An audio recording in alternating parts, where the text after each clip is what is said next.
Pelayanan publik adalah cerminan kualitas pemerintah dalam melayani masyarakat. Namun, di berbagai daerah, keluhan mengenai antrian panjang dan waktu tunggu yang lama masih menjadi masalah utama. Dalam laporan ini, kita akan membahas analisis kasus mengenai antrian panjang di kantor pelayanan kependudukan, serta mencari solusi untuk meningkatkan kualitas pelayanan. Kantor pelayanan kependudukan seperti di Dukcapil melayani kebutuhan dasar masyarakat, mulai dari pembuatan IKTP, kartu keluarga, akta kelahiran, hingga surat pindah. Tingginya kebutuhan dokumen kependudukan ini seringkali tidak sebanding dengan kapasitas layanan yang tersedia. Akibatnya, masyarakat harus menunggu lama, bahkan hingga berjam-jam. Dari hasil pengamatan, terdapat beberapa faktor utama penyebab antrian panjang. Pertama, faktor SDM, yaitu jumlah petugas yang tidak sebanding dengan jumlah pemohon, serta belum meratanya kemampuan penggunaan teknologi. Kedua, faktor prosedur, karena beberapa proses verifikasi masih dilakukan secara manual sehingga memakan waktu lebih lama. Ketiga, faktor teknologi, seperti sistem antrian digital yang belum optimal dan server yang sering mengalami gangguan. Keempat, faktor sarana dan prasarana, termasuk terbatasnya loket pelayanan dan ruang tunggu yang kurang memadai.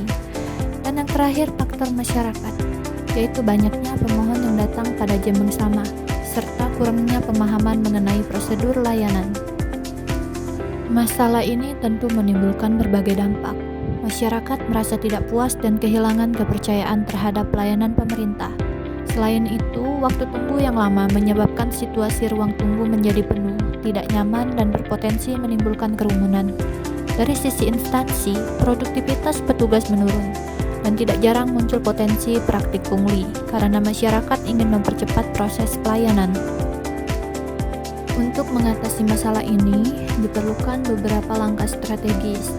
Pertama, menerapkan sistem antrian digital dan pendaftaran layanan secara online untuk mengurangi penumpukan di lokasi.